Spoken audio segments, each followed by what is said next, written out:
We are, Bezrat Hashem, beginning the fourth parak of Rambam Hilchot Avodat Kochavim, which deals with the concept of the Ir Hanidachat, which is a city which has a city that has, worshipped idols as a whole. And there are specific rules regarding under what circumstances they are deemed guilty and how they get punished. They all are put to death. Why not? But there's specific rules around it. And again, there's a very important principle in halakha that, and I want to, keep us, like I have to keep reminding myself, and so if I have to remind myself, I figure maybe there's one or two other people who need reminding, or could use it, it wouldn't hurt, that the halakha is very, the whole inyan of halakha is it's all to deal with exceptions. It's all b'diavad, right? Lechatchila, we pray, Shvat Tov, Chodesh Tov. Lechatchila, we pray to God, we worship God, we do exactly what God wants, but not really. And so the halacha comes in and says, no, so when you didn't do exactly what God wants, how do you fix it? Right? Because for us, Shvat Tov, Chodesh Tov, perfect. Good to see you. So for us, unlike for Christians, for example, for Christians, sin is a major theological issue, and it's a problem that that robs them of some measure of their olam haba, and of course Christians are very focused on getting to the next life, right? Which we're not. For us, sin it's almost like an administrative issue. It's like, okay, you did this, you're supposed to do it this way, did it that way. How do we fix it? And the halacha, almost always comes to fix it. Interesting, I was having a conversation over Shabbat with a friend of mine. It's like a former co-student of mine. He also teaches, and he was talking about how the literary structure of the Mishnah, which is it talks about individual cases, right? That like in America we have the concept of, I guess you call it statutory law and case law. Statutory law says, here's what you're supposed to do, here's what you're not supposed to do. And then they they see how people do or don't conform to that. Case law is like, oh, well, it's interesting, because 100 years ago somebody did this, and that's how it was dealt with. And then 90 years ago somebody did a similar thing, and that's how it was dealt with, right? So you build up your principles from observing how the society has dealt with the cases over time. And the Mishnah, he was saying, and I think it's a very, very useful, very valuable approach. The Mishnah is basically like case law. You look at, like those of you who are doing Daf Yomi, for example, we just started Gittin. And the very first Mishnah in Gittin, which is the laws of getting divorced, right? Of writing a get and delivering a get. And the first Mishnah says, HaMevi get mi medinat hayam chayav lamar b'fanai nichtav b'fanai nichtam. A person who delivers a get from overseas, brings it into the land of Israel, has to say, I saw this written and I saw it signed.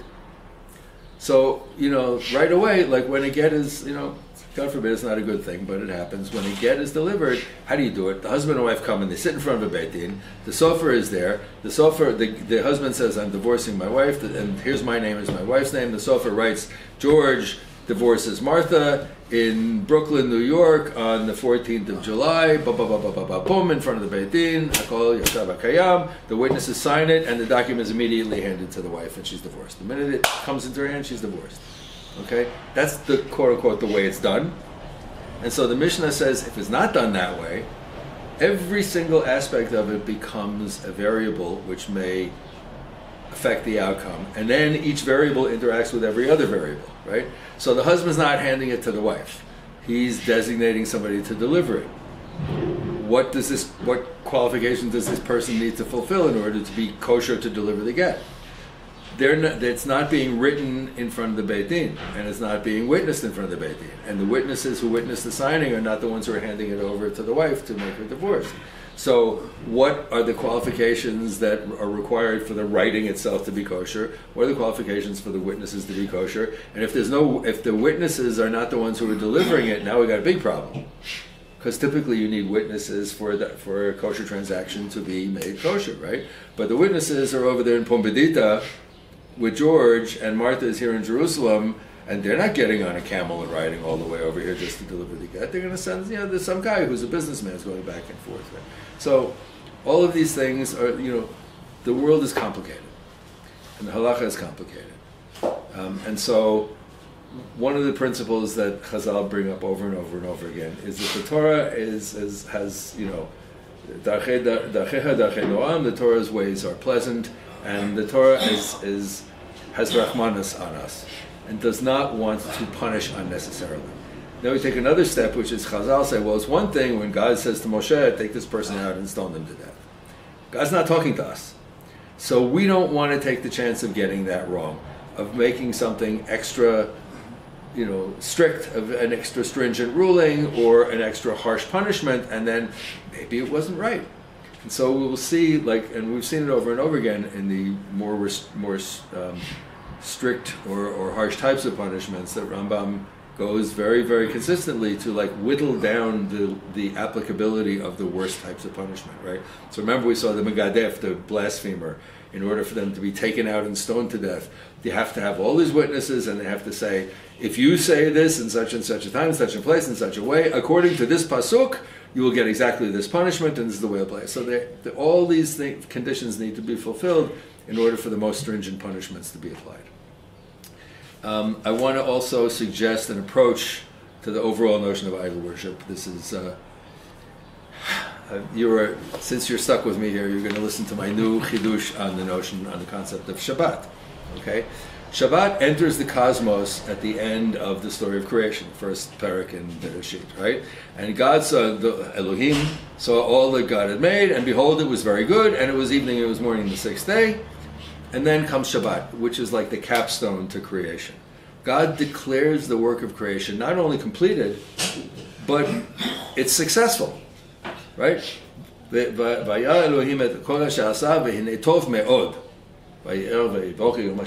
was very, very good, okay? And so God rests. The Torah does not introduce Shabbat, that first Shabbat, as something that's a cyclical or a repeated event. All the work, as in all of the work of creation, I want to suggest that God's resting is also this once in cosmic history event. It's God says, okay, I did the work, now I'm going to retire. Okay? It's not until we leave Mitzrayim and receive the manna, that we are commanded to observe Shabbat. And in fact, that first Shabbat, which is commanded on us in the wilderness, it's also not introduced as a repeated observance. It's not until later in the same Parsha, in Parshat Yitro, where we get Aseret HaDibrot, that the Shabbat becomes something that we do every week. Okay?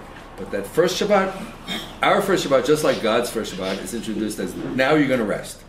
And there's no indication that it's something that we might have to do over and over again. So in the process of creation, on the sixth day, God creates Adam. B'Tselem Elohim, in God's likeness and image. So Chazal understand this as it means, humans have the drive to create and the ability to create. We have self-awareness, we have freedom of choice, and we are endowed with godlike fundamental qualities such as honesty and compassion, and the impulse to charity and to justice.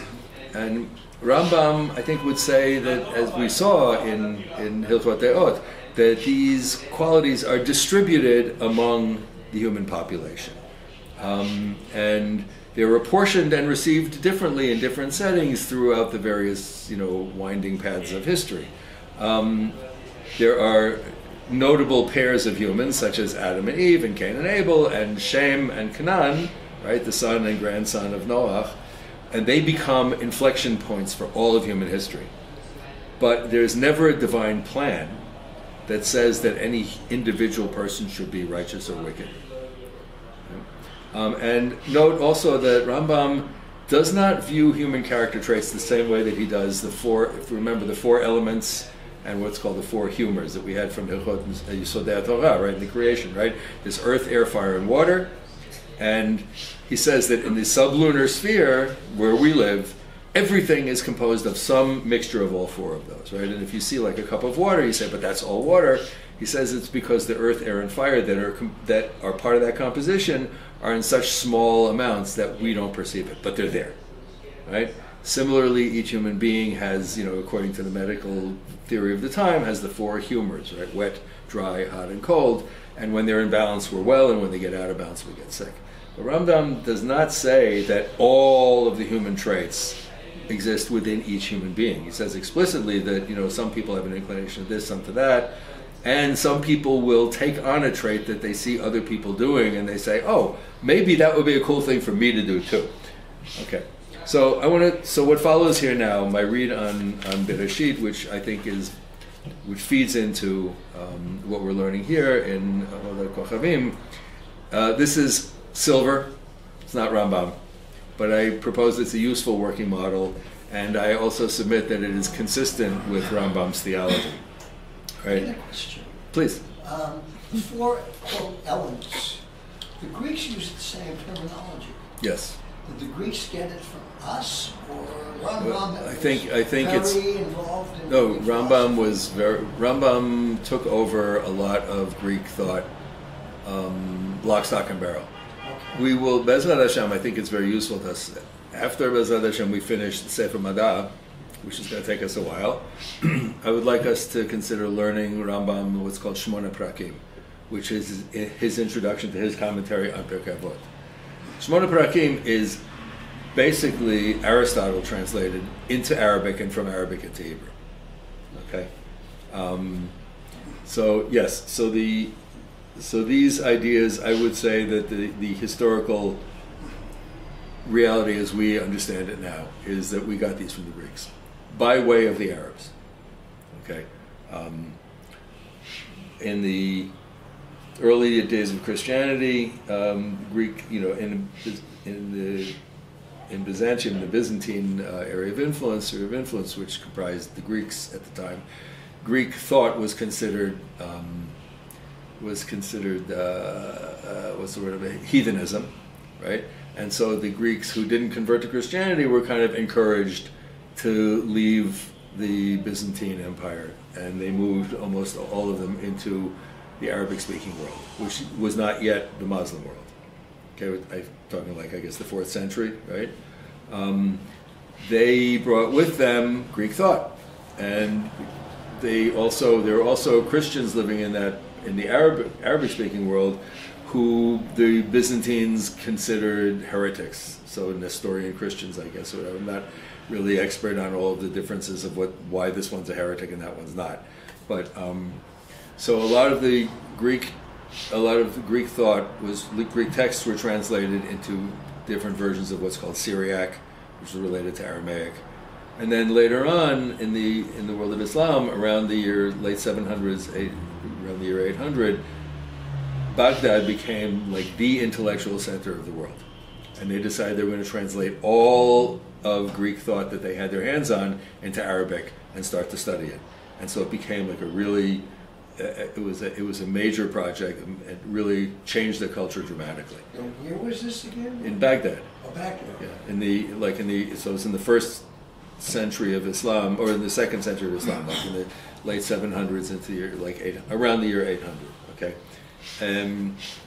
and interestingly, from there, it's the invasions of what then became the Ottoman Empire by the Crusaders, and then the trade that opened up between the Ottomans and especially through Venice, through the Venetian traders, and then the Ottoman influence disseminated into Europe, and it's really very much thanks to the Ottoman Empire and that Silk Road sort of thing that the European Renaissance was able to rediscover ancient Greek thought. And what happened was they had a lot of texts that had been translated from Greek into Syriac, from Syriac into Arabic, and they were translated from Arabic into Latin. And then they said, "Oh, Aristotle, where have you been all my life?" It's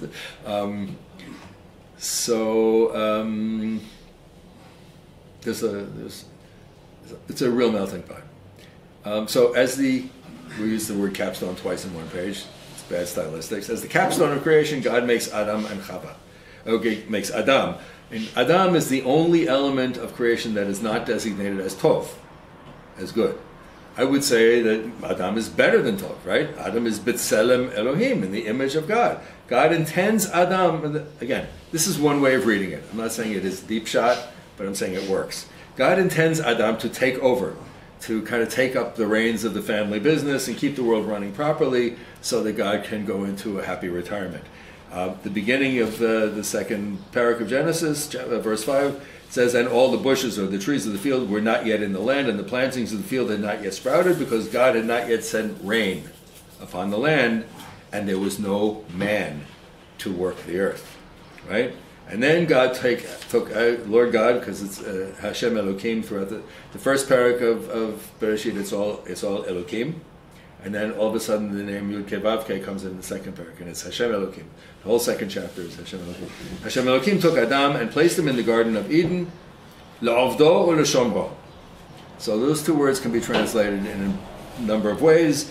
La'avdo, to serve it, L'shomro, to guard it, La'avdo, to work it, L'shomro, to protect it, or even taking a slightly more radical poetic license, that God put Adam in the garden le'ovdo, to serve him, God, u'l'shomro, and to protect it, the garden.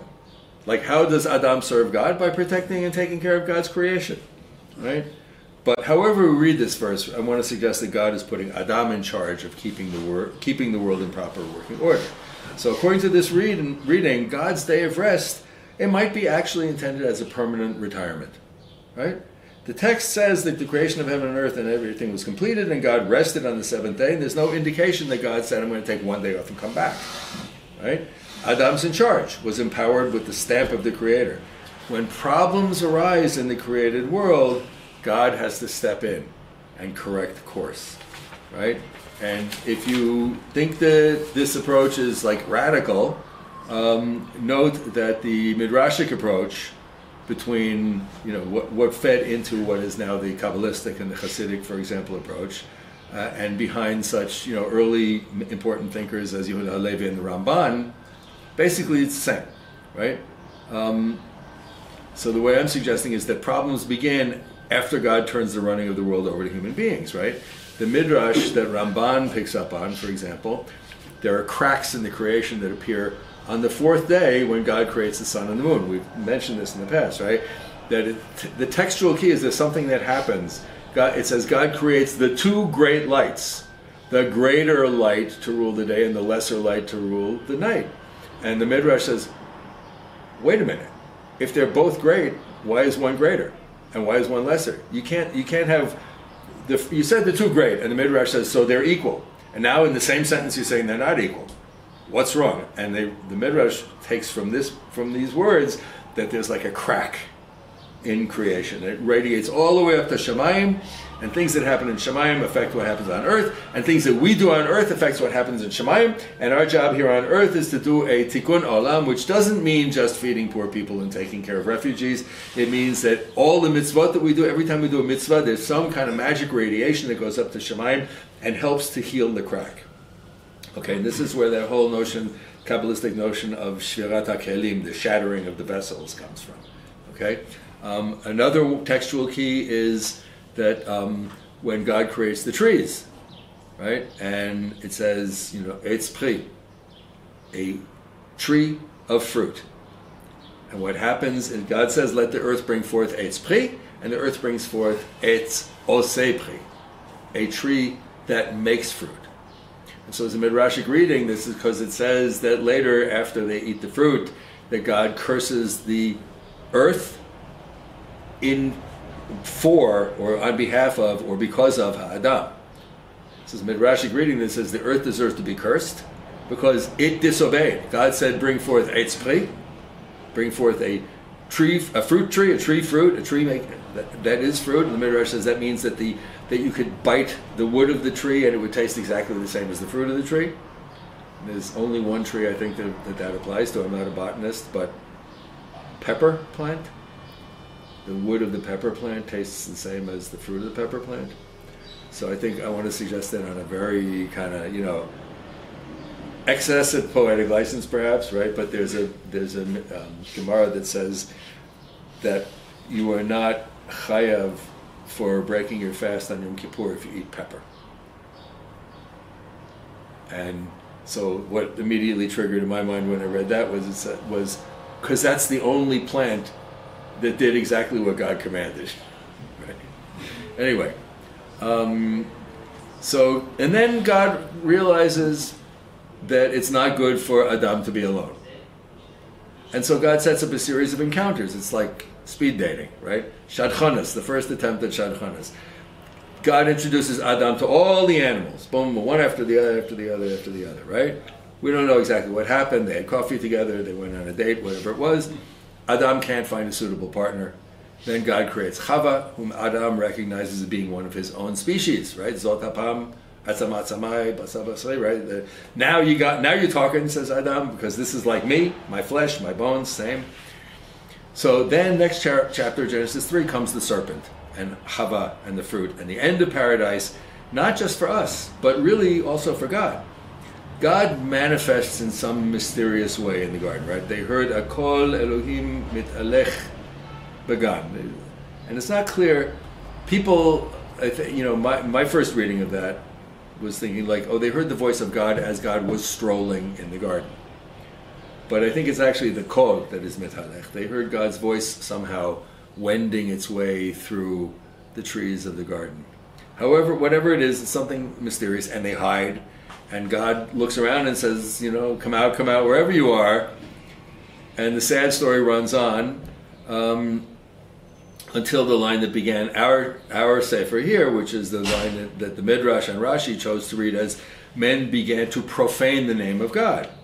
And that's certainly not the only reading. I think it's actually a bit of a forced reading, because the simple meaning is that men began to call upon the name of God, right? But however we read this verse, it's clear that God keeps returning to the world because the humans, the ones that God left in charge, keep messing things up.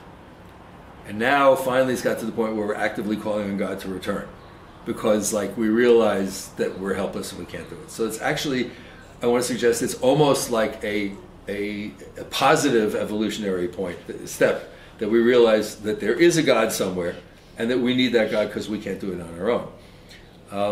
Or it's worse, because now we're profaning God's name, because we're saying to God, look at this world you created, and you left us here all by ourselves. Yeah, and what you think things are going to go well look how terrible things are going. And by the way, we hear both of these, freely expressed nowadays, right? When we talk about, was it the famous Voltaire, who said the earthquake in Lisbon, where hundreds of thousands of people were killed, right? And, he said this is proof that God doesn't exist, because if there were a God, then all these children would not have been killed, right? So that there are a lot of people. We're all tempted to think that way. It's at one point or another. God forbid. So this reading, though, permits an interesting approach to the theology of the Torah, that the God of creation starts out planning to set the world up and turn it over to its new masters, which is us, and that plan fails, and the plan fails repeatedly, and it fails spectacularly, and it forces God to come back again and again and again to fix things up, which, by the way, fast forward, this is my contention that sometimes gets people upset, which is that when God does miracles, it's basically a sign that we've messed up. Right? We failed, and therefore God has to step in and reverse the course of nature. And that's not so radical if you consider the Midrash that says there were 10 things that were formed on the eve of Shabbat on the sixth day of creation, right? And different Midrashim, one says it's like the mouth of Bilam's ass, and one says Kriyat Yam Suf, and so on and so forth. And the reason is that all of these are listed as something that were created and then kind of tucked away for future use, so that God would not have to do a miracle in order to make the donkey talk, so that God would not have to do a miracle in order to split the Yam Suf. Okay, so the whole idea of miracles is actually it's a very sensitive idea, and it's a very it's an idea that the rabbis really don't like. We don't want, and there's we say, "En somchin ala nes." We do not rely on miracles, right? Other religions do. So the Torah begins with the intention that maybe a God of the deists, right? That God makes this clockwork world and winds it up, and then it's a perpetual motion machine, sets it in motion and walks away. And then things happen, and God realizes that God has to become more like the God of Aristotle, who like pushes things in the right direction, although not getting involved.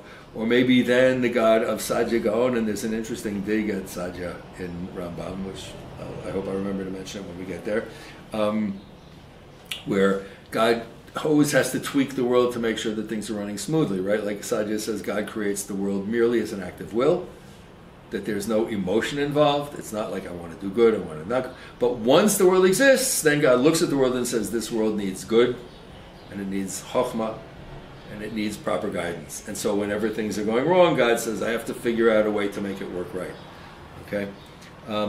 But still the God kind of maybe doesn't want to be completely involved, right? It's only after repeated failures on the part of humanity that God determines to become fully involved in the day-to-day running of the world. And Chazal tell us that it's only at the Exodus, at Kriyat Yam Suf, that God brings the notion of hashgacha pratit into the world, of individual divine providence. That divine providence exists kind of for the whole world up until then, but God does not give God's providence to individual humans until Kriyat Yam Suf.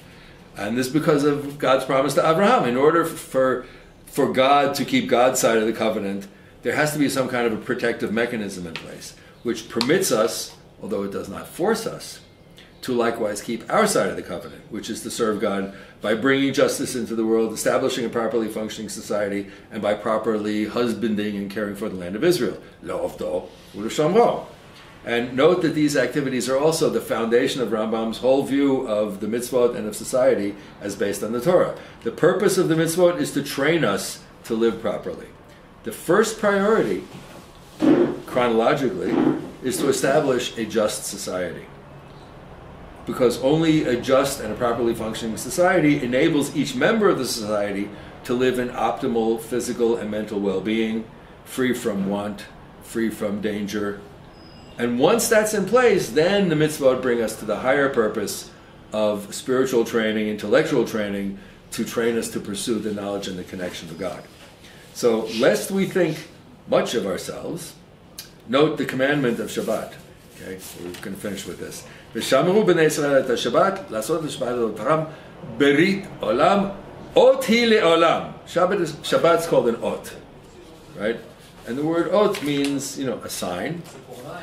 Also means a letter, right? We, the Jewish people, are given an eternal ot, which preserves us, right? The famous saying of Achad Ha'am, he says, much more than the Jews have preserved the Shabbat has preserved the Jews, right?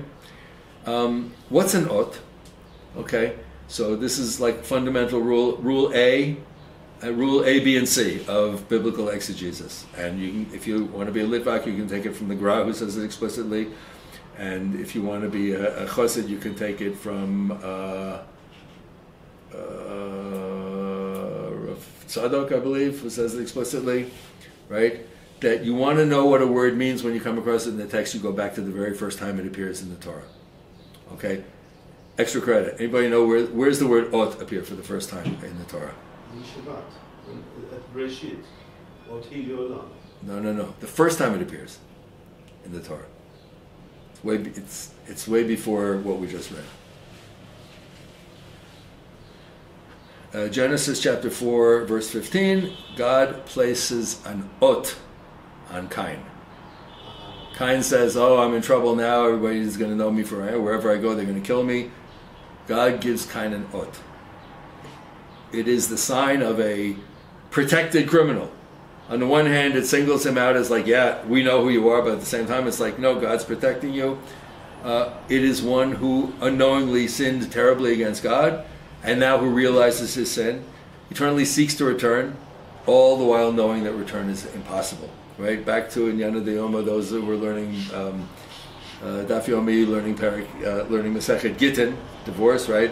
Difference between Gerusha, Legaresh, to divorce, and Lishloach, to send. Right? So, I just spent the whole year learning the first two prakim of Gittin Be'ivon. So, this is like bring all this stuff up again. Okay, so why is it a shaliach that brings the get? A person who is designated by the baal, by the husband, to deliver the get to his wife. That person is a shaliach. Once she receives the get and it's put in her hand, she is mitgareshet. She is divorced. What's the difference between lishloach and ligaresh? Ligaresh, where's the first place that it appears in the Torah? That God is migaresh Adam and Chava from Gan Eden. So ligaresh is you're sent away and you can never come back. The inyan of being a shaliach is you must be able to return, because we don't have like return receipt certified mail, right? We don't have email. We don't have all that stuff in the times of the Gemara, right? So George wants to divorce his wife Martha, he's in Pumbedita, she's in Jerusalem, he sends a shaliach. That shaliach has to be able to come back to George, however long it takes, and say, mission accomplished. I delivered it. So it may take 6 months or a year for George to find out, but when the shaliach returns and says, I did it, George says, okay, fine, it's over. Okay? Martha was divorced the moment she received the get in her hand, and according to some opinions, we might even say that she was divorced the moment that the witnesses signed the get in Pumbedita, but never mind. Okay? But the oath is a sign of somebody who is migurash, has been sent away forever. Shavuot Tov, Chodesh Tov, a person who can never return. Okay, so this is like Rabbi Nachman's the Chassidus of eternal estrangement, of a God who we seek and we know is forever beyond our reach. Okay, it's the Kabbalah of longing, of the remoteness of God and God's unreachableness, even though we know God is immanent and here. We yearn for God to appear and to become manifest. When God is unreachable, the normal human response is to seek a substitute. In Yana Diyoma, those who lead the inhabitants of a Jewish city astray are executed by stoning, even though they themselves did not worship a false deity, but merely proselytized to the inhabitants of their city until they worshipped it. The inhabitants of the city that's been led astray, of an Ir Hanidachat, are executed by beheading if they worshipped a false deity and accepted it as God. So look, there are all these conditions, right? And there's more. It's going to get more and more restrictive. What is the source that serves as a warning against proselytizing on behalf of false deity? It says, Lo yishama al picha. Let not the name of another deity be heard through your mouth. A city is not condemned as Ir Hanidachat until the people who lead it astray come from within its inhabitants and are members of that same tribe. In other words, the city belongs to a tribe, the city is within. So all of a sudden, when he says that they're from the inhabitants and members of the tribe, where are we? We're in Eretz Israel, either right after the entry in the times of Yehoshua, right, after the apportioning of the land, right? Because if it's that, quote unquote, that tribe, it means that each city is within the portion that belongs to a tribe, and that tribe lives in that city, not melting pot like we have today. Okay? Nor is a city condemned as an Ir Hanidachat until two or more individuals lead its inhabitants astray. Because we have a pasuk that says,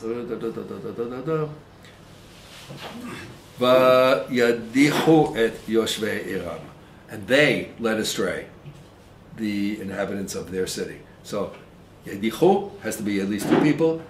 Yoshvei iram, the inhabitants of their city, they must come from within that same city. Okay, those led astray must be a majority of the city's inhabitants. They must number between a minimum of 100 persons and the majority of the tribe. However, if the majority of the tribe is led astray, they are judged as individuals, because it says Yoshvei Iram, not Iram. It says the inhabitants of their city and not their city. So, and it's neither a small village nor a large metropolis. If there are fewer than 100 inhabitants, it's considered a small village. If the majority of the tribe is involved, it is considered to be a large metropolis. So again, we're restricting how many people are going to be subject to having their heads cut off. And the question is going to arise why they're having their heads cut off instead of being stoned to death, which is the punishment for idolatry. Pay attention. Similarly, the laws applying to Ir Hanidachat are not enforced if the people who led them astray were women or minors. which is interesting because women are also prohibited in Avodah Zarah.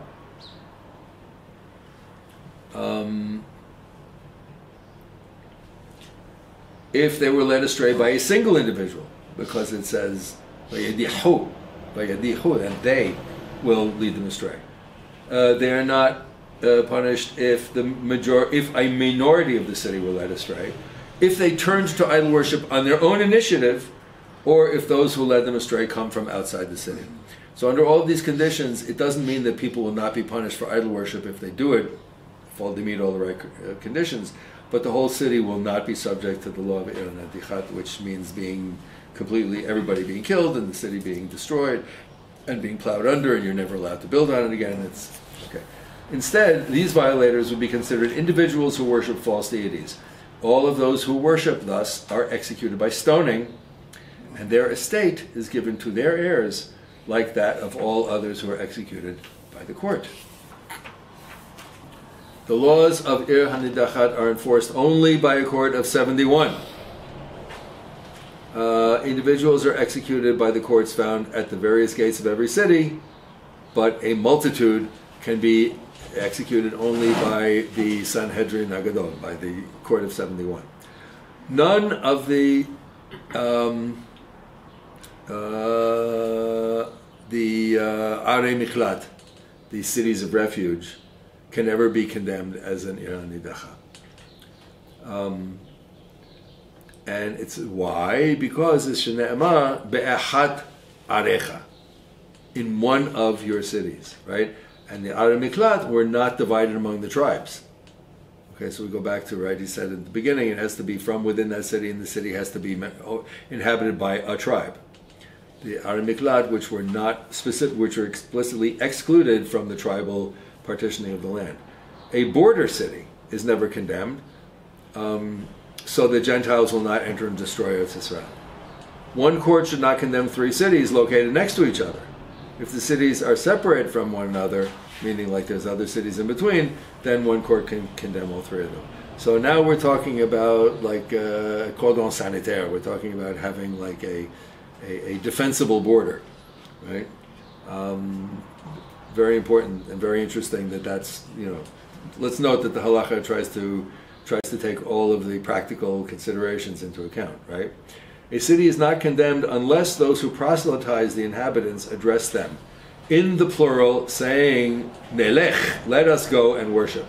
Nelech, let us go and sacrifice. Nelech, let us go and bring a burnt offering. Let us go and pour a libation. Let us go and bow down. Let us go and accept this deity as a god, right?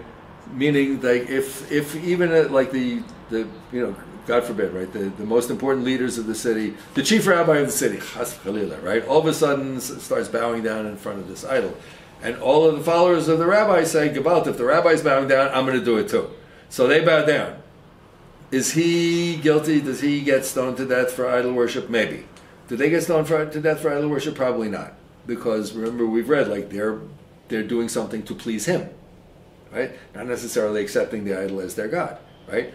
And for sure, it's not an Ir HaNidachat because he didn't tell them. He just did it. He models behavior for them, okay? So what happens if all these conditions are not fulfilled with regard to a city or to those who proselytize the inhabitants? Excuse me. Warnings are given to each person who worships false gods. Testimony is given against them, and they're executed by stoning as individuals who worship false gods. Their estate is given to their heirs. What's the judgment against an Ir HaNidachat when all of the criteria have been met? The Supreme Sanhedrin, the court of 71 judges, excuse me, sends its delegation, its emissaries to investigate and probe until they have established clear proof that the entire city, or the majority, have turned to the worship of false gods. Afterwards, they send 2 Torah sages to warn them and to motivate them to repentance. If they repent, Seder, it's all good. If they continue in their wicked ways, the court commands the entire Jewish people to take arms against them. They lay siege to the city and wage war against it until the city falls. And when the city falls, Very many courts are immediately set up and the inhabitants are judged. And all those people against whom two witnesses testify that they worship the false deity, after receiving a warning, are separated. If those who worship the false deity constitute only a minority of the city's inhabitants, they are stoned to death. But the rest of the city is saved. If they constitute a majority, they're brought to the Sanhedrin Hagadol of 71, and the judgment is concluded there. And all those who worship the false deity are executed by decapitation. Now this is after it's been declared an Ir Hanidachat. Safe, by the sword, exactly. If the entire city was led astray, all the inhabitants, including the women and children, are slain by the sword. If a majority of the inhabitants were led astray, the transgressors, wives and children are slain by the sword. Whether the entire city or only a majority of inhabitants were led astray, those who proselytize on behalf of the false deity are stoned to death. All the property within the city is collected within its main street. If it does not have a main street is made for it. If you visualize this as we're reading it, it's really heart-rending. Right? Yeah, but it's also heart-rending. I mean, this is like, these things actually go on. I'm not talking about, God forbid, about killing the people. I'm talking about what leads to it, right? Whole communities they become convinced that what they're doing is better than what they're doing next door. They become convinced that they know better, If the main street of the city is located outside of the confines of the city, the wall is extended until the main street is included within its confines. All live animals within are slain. All the property and the city as a whole is burned in a fire. And burning them fulfills a mitzvot aseh. Ve'sarafta va'esh et ha'ir ve'et kol shelala. And you will burn with a fire the city and all of its spoils. The property of the righteous, the small minority of the city's inhabitants who are not led astray with the majority, that is located within the city, is burned together with all the other property. Since they resided there, their fortunes are destroyed. Whoever derives benefit from the city's property receives lashes. The following rules. Following rules apply when witnesses who testified in an nidachat were disqualified as zomemim. Do we know the concept of ede zomemim? These are witnesses who. It's an interesting procedural point in law, right? Law is. The Torah may be perfect, but it's perfect in a way that we cannot access its perfection. And so we have to live by rules, not by perfection, right? God's not speaking to Moshe anymore and saying, do this, don't do that. It's the red one, not the blue one. And so we have to make up rules as best we can to have both, to fulfill the will of God as expressed in the Torah through our understanding of the Torah, which changes from day to day and generation to generation, and also to run a functioning society. Okay? So the laws of witnesses mean you need two witnesses. You establish a thing on the testimony of two witnesses. So two witnesses come before a Beit Din, and they say, you have Reuven and Shimon are arguing over this, and Reuven says, this belongs to me, and Shimon says, no, it belongs to me, and Reuven says, no, it belongs to me, but I lent it to you, and Shimon says, no, it did belong to you, but I bought it from you, and I own it now. And two witnesses come, and they say, Reuven owned it, he sold it to Shimon, Shimon paid him for it, we witnessed the whole thing. The judge says, okay, done. And Reuven and Shimon both leave. Says the Gemara, they have to leave rejoicing. Why do they rejoice? Shimon does not rejoice because he got something. And Reuven, why is Reuven rejoicing? You would think that he would be angry because he lost something. They both rejoice because the will of heaven was fulfilled and justice was rendered. And that's a more important value than who gets to own this thing. And that's a very powerful lesson. Right? So, now, Reuven and Shimon are arguing over this. Reuven says it's mine. Shimon says it's mine. I bought it for you. He says, no, you didn't. We talked about it, but you never consummated the deal. Two witnesses come and say, you know what? It was last Wednesday. It was there in the corner. We watched them. We sat down in Reuven's office. Shimon came in. They did the transaction. He paid him the money. He took it and walked out. Okay, the judge is about to clap with the hammer and with the gavel and say the case is decided. All of a sudden, in come Shimon and Levi. Okay? And I'm sorry, Reuben and Shimon. In come Levi and Yehuda. Reuben and Shimon are sitting there. They're about to have the case decided. In come Levi and Yehuda, and they say, "Wait a minute! Those two witnesses, they can't have seen that transaction last Wednesday, because last Wednesday we were all together at a wedding in Beersheba. The same time that they said they were sitting there, they were with us someplace else.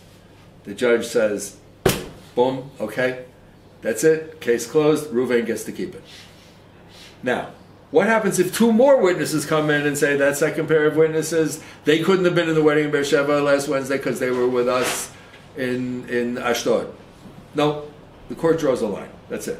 That's called Edei Zomamim. They're Edim who tried to make something bad happen to somebody by bringing improper or false testimony, and another pair of witnesses come and say they could not have witnessed this because they were physically in another location with us.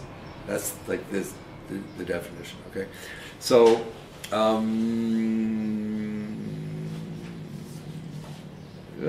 are we?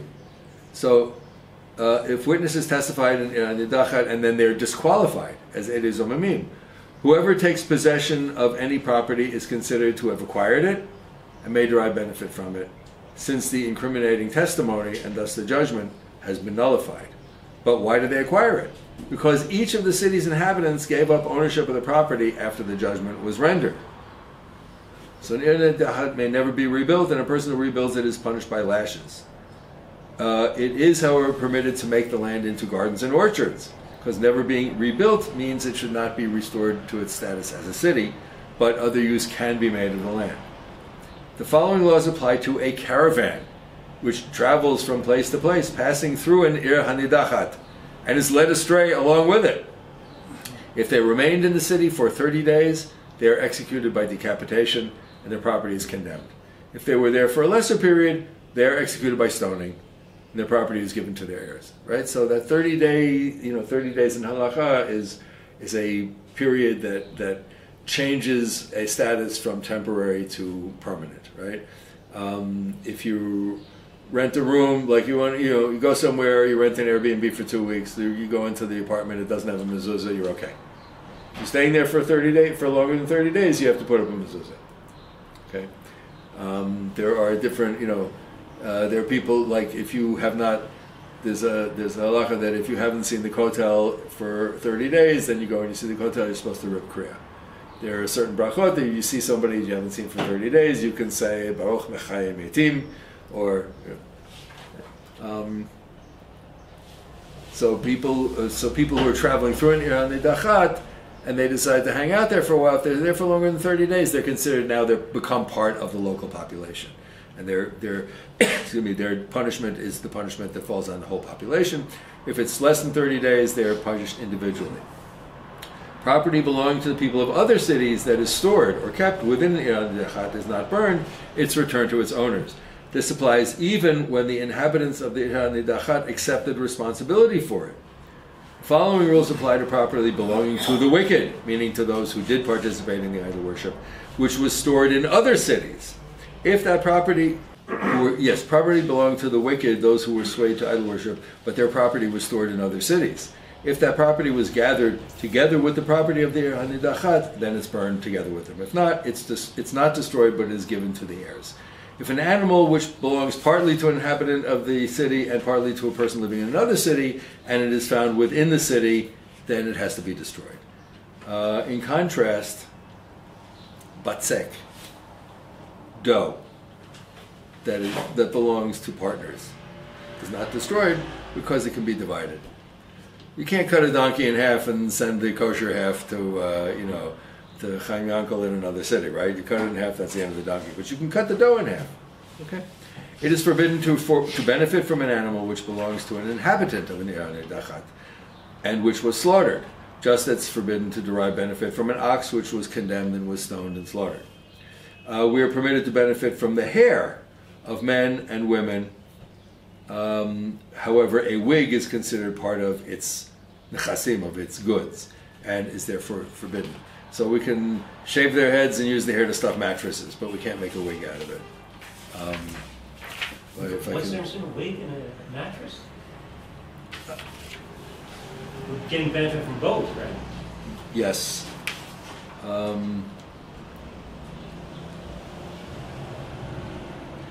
So it's forbidden to get hana, to get benefit from a corpse, but hair is not covered under that prohibition. Why exactly? He just quotes, and I'm sure that this is probably from the same Gemaras that he's been talking about, which I think are all from Sanhedrin, right? That a wig is considered miklal shalal. It's considered part of the spoils of the city. Meaning, there would be a wig, even if the wig was not made by the inhabitants of the city, but you cut off their hair after they were killed. If we have time, I'll tell my favorite wig joke. Produce connected to its source of nurture is permitted, right? Because when it's still connected to the ground, it's not actually part of the goods, if you will, of the city, right? It says burn all of the goods, which includes only articles which have to be gathered together, but not articles which have to be uprooted in order to be gathered, right? This is a halachic principle that appears in many, many places. You're probably more familiar with it from the laws of sukkah, for example. Excuse me, that you can't take schach that's growing on the ground. You can't take vines that are growing and put them on top of the sukkah and then cut them off from their source. That's not kosher schach. They have to be cut off from the source first in order to be qualified to be kosher schach, and then it can be put on top of the sukkah.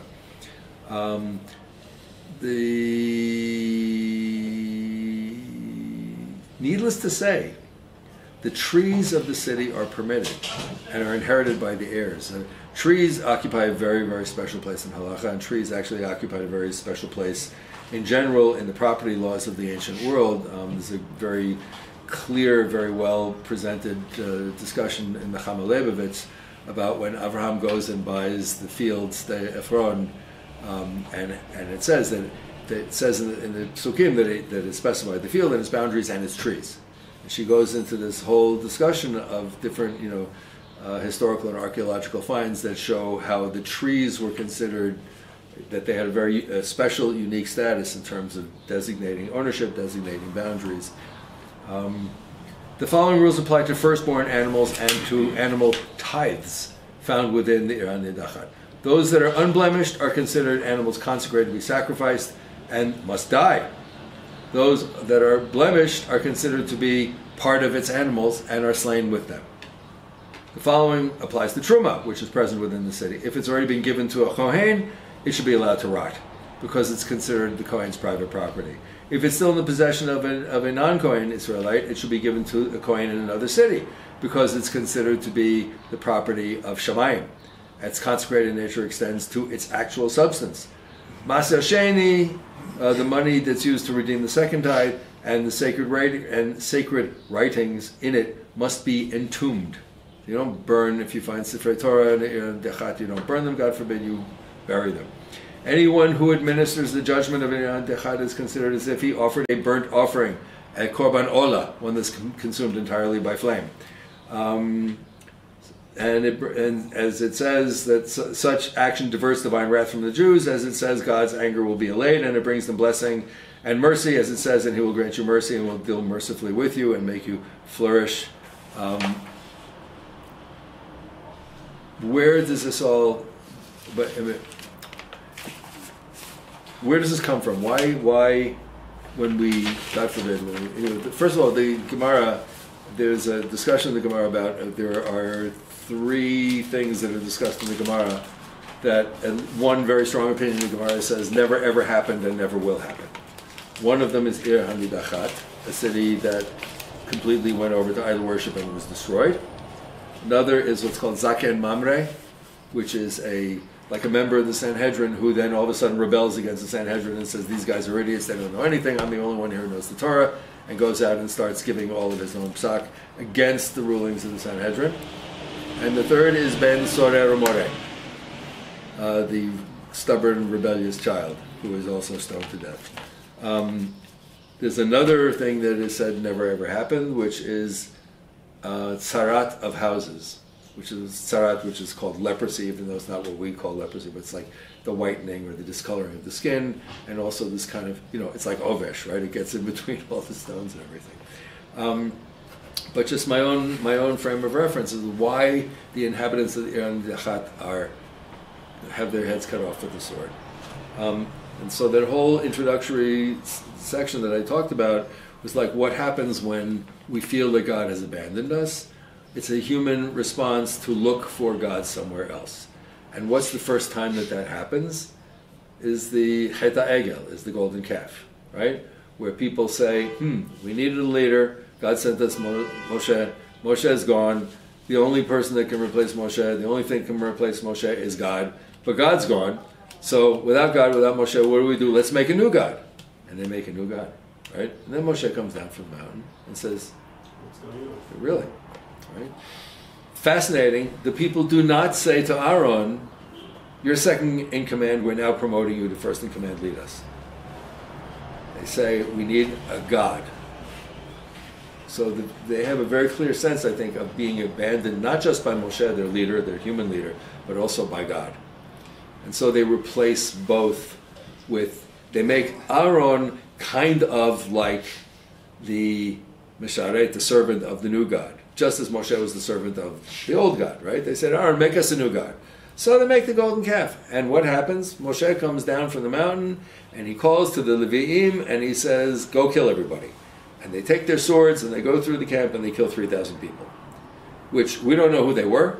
The Midrash says they were the ones who worshipped the golden calf. Another way of looking at it is that they were perhaps the ringleaders. Another way of looking at it is it wasn't anyone in particular. They just killed 3,000 people and kind of made an example, right? But it's fascinating that the halacha takes that the people in an ir hanidachat, if such a thing ever existed or ever does exist, are to be executed by the sword. And I want to say that what the halacha is telling us is that there's a connection. It's a connection between the human propensity to panic and seek a solution outside rather than taking responsibility for ourselves and saying, how do we fix this? Right? It's like people get so hung up on what's the halacha, instead of saying, how am I supposed to live my life? Right? So when you don't have the Rav sitting there to tell you, you have to do this on the left side, and you have to say this loud, and you have to sit, and your tzitzis have to be this long, and your hat has to be this big, and whatever. You don't have somebody telling you what all the little behaviors are that you're supposed to do. We feel at a loss. Instead of internalizing the message of the halacha, which is that my job in this world, according to the Torah, is to live, a way that is godly, right? And a godly life is not defined exclusively by making 100 brachas a day, or by learning Daf Yomi, or getting to saying Kriyat Shema Bisman. All those things are important. Has Halil, I'm not minimizing them, not diminishing them, right? But the focus on halacha, this is Rabbi Nachman says halacha becomes the biggest avodah zarah of all, because people don't bother me now, right? The famous Gemara, and we'll end with this in Yuma, that the Kohanim were very zrizim. They wanted to do the Shabbat Tov, Chodesh Tov. They wanted to do the sacrifice in the morning, and so they would rush up. They would have a race up the ramp to the Mizbeach, and whichever Kohen got there first would get to do the Shechita. And one time they were racing up the ramp, and there were two Kohen. They were neck and neck, and one Kohen pushed the other one, and he fell and he broke his leg. And the other Kohen got there and and sacrificed the animal. And then two Kohanim were running up the ramp. And they were running to do shechita, so they each had a knife in their hand, right? And they're running up the ramp, and one of them saw the other one was going to beat him. He turned around, and he stabbed him in the neck with the knife, and he fell. And the Kohen got up to the top to do the shechita, to do the korban. And what was the reaction of all of the other Kohanim, including the father of the Kohen who was stabbed? The father of the Kohen who was stabbed rushed over to his son, pulled the knife out of his neck, and looked, and he said, "My son is still alive." What did that mean? That meant that the knife was not, quote unquote, an instrument of murder. That meant that the knife was still kosher. Everybody, including his father, were more focused with Torah. Everybody, including his own father, were more focused on the Torah and of the kashrut of the knife than they were on the human consequences of this excessive focus on the specifics of the halacha. Here at the lesson. Thank you, Rechavia.